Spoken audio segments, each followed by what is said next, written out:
Hola, saludos a todos.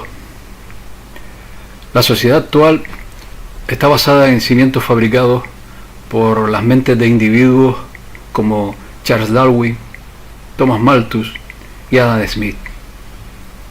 Estos principios que desde la escuela nos adiestran para inculcarnos la idea de una naturaleza en una interminable competencia donde la supervivencia del más fuerte conforma la selección natural.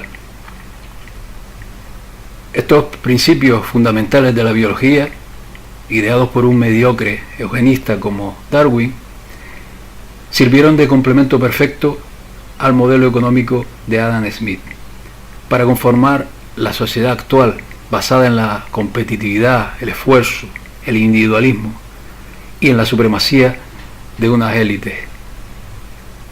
Estas élites oscuras de las que tanto hemos hablado, que todo lo manipulan desde la raíz, desde la base, impulsaron la competitividad como modelo social, anteponiendo este interesado modelo frente a otra posible sociedad más justa y enriquecedora, basada, por ejemplo, en la cooperación y en la solidaridad. En este mundo, donde la bipolaridad es la trampa perfecta para dividir y enfrentar a la sociedad, el polo opuesto al darwinismo, es decir, el creacionismo, basa su teoría también en el esfuerzo, y sus representantes políticos conservadores aceptan esta sociedad competitiva. Para llevar a cabo la era industrial, moldearon un modelo de cultura basado en el esfuerzo, que en la práctica es por propia definición excluyente, porque por sí solo selecciona a un reducido número de sujetos, creando así capas sociales, en general, sin igualdad de oportunidades.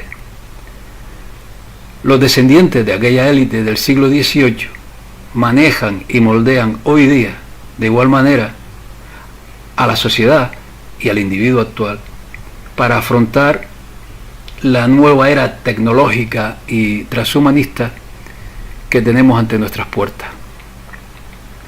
Adam Smith es considerado el padre del capitalismo. Sus teorías alegan que los individuos más aptos copan lo más alto de la sociedad de mercado, la cual se autorregula con la competitividad y con la selección natural. Uno de sus principales argumentos era que la búsqueda del interés propio individual tenía el efecto de avanzar en el bien común. Se sospecha que Adam Smith era masón, como la mayoría de sus conocidos, y porque él compartía sus ideales y estilo de vida. Pero no hay evidencias que se puedan encontrar de la misma pertenencia.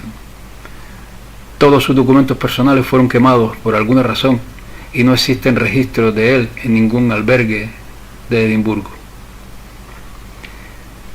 Thomas Malthus, economista de la Compañía Británica de las Indias Orientales, que como dijimos fue creada por la nobleza negra para preparar esta revolución industrial, esta compañía británica que fue el germen de la masonería y de una clase social en Gran Bretaña. Malthus era discípulo de Adam Smith.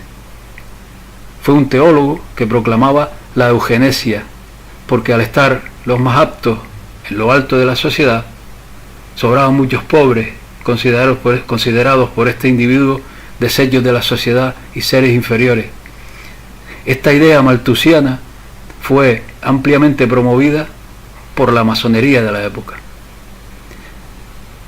Decía Malthus, entre otras lindezas, que todos los niños que nacen más allá de lo que sería necesario para mantener la población a un nivel deseado, deben perecer necesariamente. El jesuita Giovanni Botero tiene la notable pero dudosa distinción de ser el primer malthusiano, el primer quejumbroso amargado por los supuestos males del crecimiento de la población. Este jesuita, en su obra titulada De la causa de la grandeza de las ciudades, expuso casi toda la tesis del famoso ensayo de Malthus sobre la población 2 siglos más tarde. Charles Darwin, un teólogo anglicano de familia muy rica, que no era científico, basa su visión del mundo en Malthus, en Thomas Malthus, que por otra parte, como decíamos, era discípulo de Adam Smith. Su teoría de la evolución de las especies viaja en paralelo con la idea económica de Adam Smith, al entender la evolución como una competitividad donde sobreviven los más fuertes y mejor adaptados. Para él, los ricos lo eran por genética, por superioridad, y por tanto eran los más adaptados. Darwin pensaba que los negros eran el intermedio entre el gorila y el hombre, que la mujer era inferior porque tenía intuición y porque imitaba al igual que los indígenas, o que a los pobres y obreros se les debe ejecutar o enviar a la cárcel. Decía, entre otras muchas lindezas, que los ricos por derecho de progenitura pueden, de generación en generación, elegir a las mujeres más hermosas. Un primo de Darwin, Sir Francis Galton, fundó el movimiento genésico. Dalton le atribuye a Darwin su inspiración para el movimiento genésico. Este Galton promovió la idea del sacrificio de los no aptos de la población humana. Otro de los primos hermanos de Darwin, Sir John Lubbock, banquero, biólogo, miembro del Parlamento, extendió las ideas de Darwin al estudio de las instituciones sociales y los bienes de la familia. Lubbock decía que los derechos de propiedad heredables eran la forma más elevada de la evolución social, que la sociedad ha evolucionado gradualmente a través de etapas y que la tasa de evolución en estas etapas fue diferente para cada raza. Hay una conexión entre Darwin y la economía. Por ejemplo, en 1825, Darwin se matriculó en la Universidad de Edimburgo, donde estudió las obras de pensadores como Hume, Gibbon y Adam Smith. Más tarde, Darwin revisó estas obras, viéndolas idóneas para la nueva teoría que estaba desarrollando. Tanto es así que los eruditos de Darwin están en buena medida de acuerdo en que modeló su teoría de la selección natural después de leer a Adam Smith. Y como prueba, veamos estas dos simples descripciones, una de Adam Smith y otra de Darwin. Decía Adam Smith en su obra La riqueza de las naciones, de 1776, que cada individuo se está esforzando continuamente para encontrar el empleo más ventajoso para cualquier capital que pueda comandar. Decía, en general, de hecho, ni pretende promover el interés público, ni sabe cuánto lo está promoviendo. Se propone solo su propio beneficio, y está en esto, como en otros muchos casos, conducido por una mano invisible para promover un fin que no formaba parte de su intención.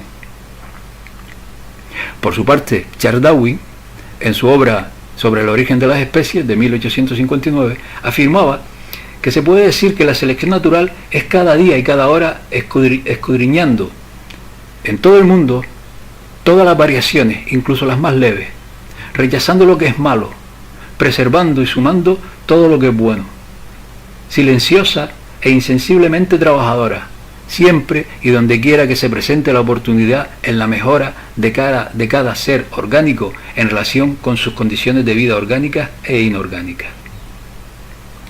Esto decían estos dos sujetos.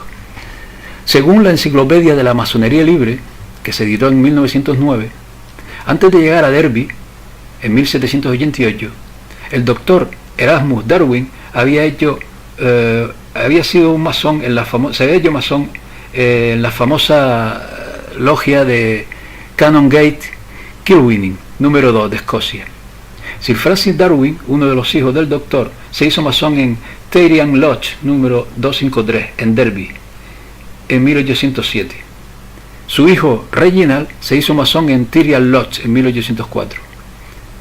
El nombre de Charles Darwin no aparece en las listas de la logia, pero es muy posible que, tal como su familia, también fuera masón. Thomas Huxley, miembro de la Royal Society y masón, abuelo del escritor y autor de Un Mundo Feliz, Aldous Huxley, fue quien retocaba ciertas inconveniencias de Darwin y las adaptaba a la teoría. Fue quien animó a Charles Darwin a poner su teoría en papel. Más tarde, Huxley se convertiría en el portavoz oficial de Charles Darwin. El X Club fue un círculo social de 9 hombres que apoyaban las teorías de la selección natural y el liberalismo académico en la Inglaterra de la época victoriana. Thomas Henry Huxley fue su iniciador. Convocó él el primer encuentro el 3 de noviembre de 1864. El X Club era una especie de escuela del pensamiento similar, salvando las distancias, a grupos de manipulación de masas como el Instituto Tavistock. Controlaba y manipulaba la ciencia. Los miembros del club eran George Baske, Edward Frankland, Thomas Archer Hertz, Joseph Dalton Hooker, Thomas Henry Huxley, John Lubbock, que lo mencionamos antes, Herbert Spencer, William Spottiswoode y John Tyndall. Decir también que fundaciones como las de Rockefeller, fundaciones como Carnegie, impulsaron la teoría de la evolución de Darwin como modelo a seguir hasta nuestros días. El daño que estas sociedades de poder han hecho al espíritu y a la esencia del ser humano lo considero incalculable. Moldear el pensamiento imponiendo falsas teorías para convertirnos en seres depredadores de nuestros propios semejantes y de la naturaleza de este hermoso planeta, cuyo fin primordial es competir para sobrevivir, en sintonía con una teoría darwinista de similares postulados, es uno de los mayores engaños de la historia, perpetrado por élites de poder inmersos en sociedades secretas que controlan el sistema capitalista que hoy estamos sufriendo en su máximo apogeo, y yo añado que a punto de fenecer. Nos han estafado con un modelo económico y nos han estafado con un modelo científico, porque se basan en una visión interesada y manipulada de la vida para adaptarla a los intereses de la élite. Ya es hora de despertar.